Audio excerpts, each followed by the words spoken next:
Bonjour à tous et à toutes, heureux de vous retrouver à la 39e vidéo de Psy à la maison. Alors avant de commencer le sujet d'aujourd'hui, je voudrais mettre quelque chose au clair. Je le répète, ces vidéos ne sont pas pour les professionnels. J'ai reçu un petit message là me disant que j'allais pas assez profondément dans les sujets. C'est normal, c'est fait pour que tout le monde comprenne.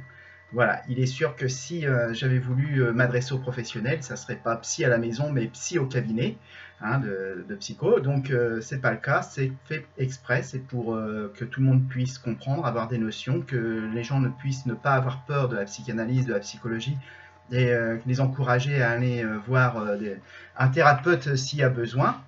Et aussi ne pas avoir peur, ne pas avoir peur, parce que quand on connaît un petit peu les notions du vocabulaire de la psychologie, de la psychanalyse, et ben on a moins peur. On sait toujours qu'on a toujours peur de ce qu'on ne connaît pas.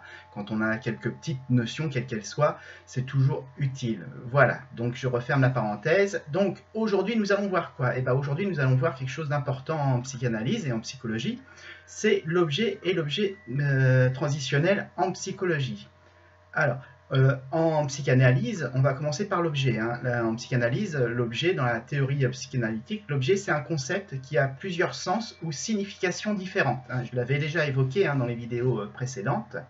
C'est ce qui oriente l'existence de l'être, de la personne, de l'humain, en tant que sujet désirant.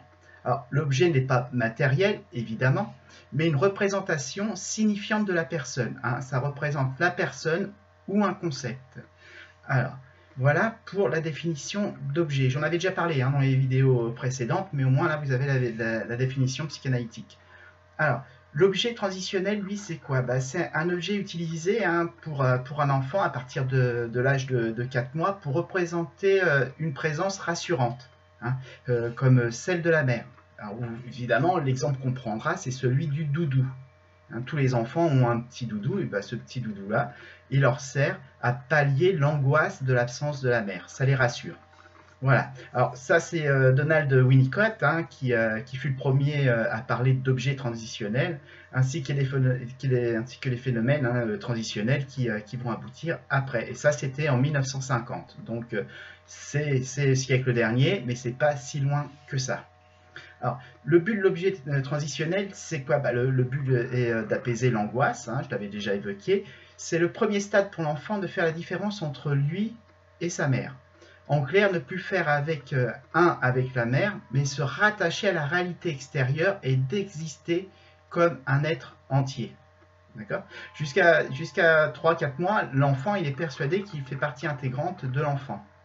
Avec l'objet transitionnel, le petit doudou, ça va le couper de cette relation-là et il va comprendre qu'il est unique, que c'est un être vivant, un être à part. Il va être dans le début dans la réalité. Rappelez-vous la vidéo sur la réalité. Et ça le rattache à la réalité. Alors, évidemment, cet objet transitionnel, on l'a à la prime enfance, vous l'aurez compris, mais ce qui est intéressant, c'est que l'objet transitionnel va nous suivre toute notre vie.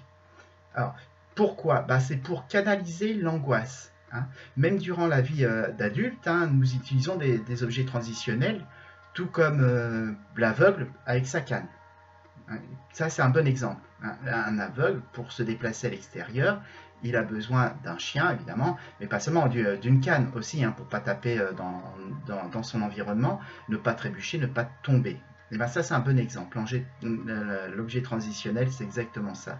C'est une canne pour nous. Alors, il y a d'autres objets transitionnels. Le plus à même que vous êtes à comprendre, qui peut vous aider à comprendre, c'est la cigarette, tabac ou électronique. C'est un objet transitionnel. On le toutouille, on suçote sa cigarette, on aspire, etc. C'est souvent les gens qui fument le disent, ils le font par angoisse et par stress. Et ils le disent, ça calme leur angoisse et leur stress. On oublie, je parle de l'approche psychologique. Je fais pas la promotion de la cigarette, loin de là. C'est pour vous expliquer la relation qu'on a avec l'objet cigarette. Alors, certains comportements ou pathologies, névrotiques ou psychotiques, je la mimine, utilisent l'objet transitionnel comme moteur pour calmer les angoisses. Dans certains troubles compulsifs, dans les TOC et les tics, on l'avait vu, voir Psy à la maison numéro 4. Et ben, dans ces conditions-là, il y a les gestes répétitifs, les dires répétitifs sont faits, on l'avait vu, hein, pour déstresser, désangoisser la personne. Donc, objet transitionnel. Alors, transitionnel, c'est notre canne, hein, pour nous rattacher à la réalité. Je pense que vous aurez bien compris. Alors, on a tous besoin de rites et coutumes pour avancer. Hein. On a besoin de choses matérielles ou de choses moins matérielles, hein, psychologiques, qui sont souvent associées aux objets transitionnels et le reflet de la tentative de la gestion de cette angoisse. Donc l'objet transitionnel nous aide à nous désangoisser d'une situation angoissante. Dans la vie de tous les jours, avec l'expérience, hein, et en entraînement, hein, vous pourrez dissocier un objet non singulier à l'objet transitionnel. Ça, c'est assez intéressant, il me semble, pour vous et pour autrui, hein, avec beaucoup de recul.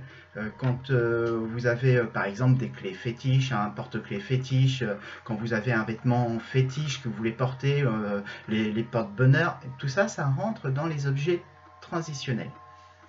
Alors, dans le fait, hein, on va revenir à la cigarette, dans le fait de fumer, les objets fétiches, c'est évidemment la cigarette. Ça pourrait être autre chose. On pourrait prendre, il y a des personnes qui prennent par exemple des sucettes. Hein. C'est aussi un bon exemple. Porter un vêtement pour des raisons affectives.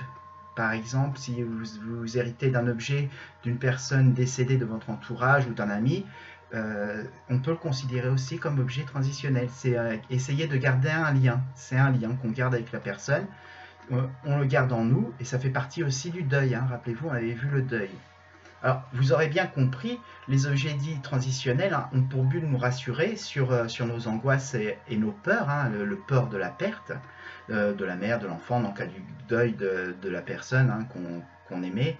Ça permet de gérer ses angoisses pour l'adulte.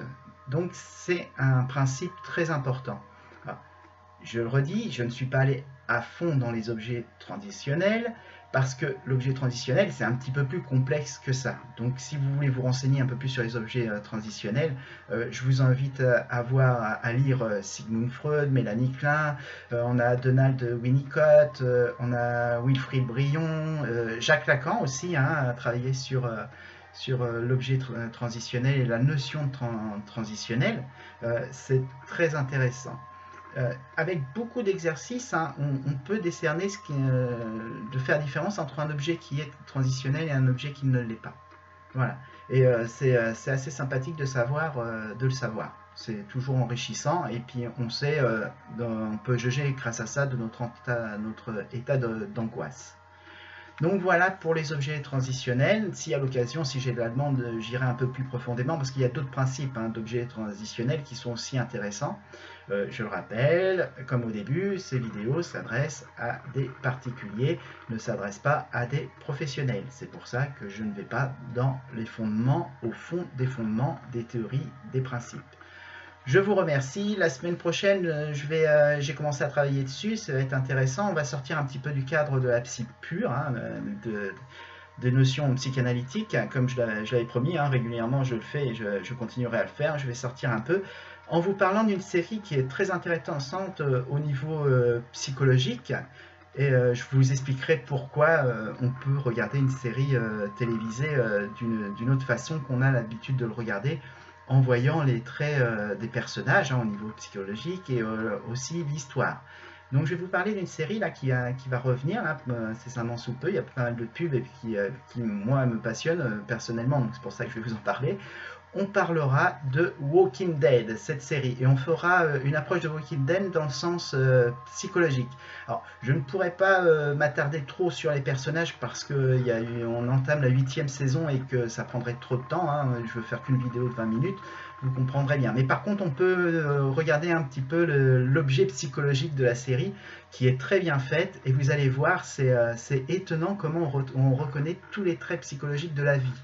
Et c'est passionnant. Voilà, je vous donne rendez-vous à la semaine prochaine. Je vous souhaite une bonne semaine et à bientôt. Merci, hein. Au revoir, à bientôt.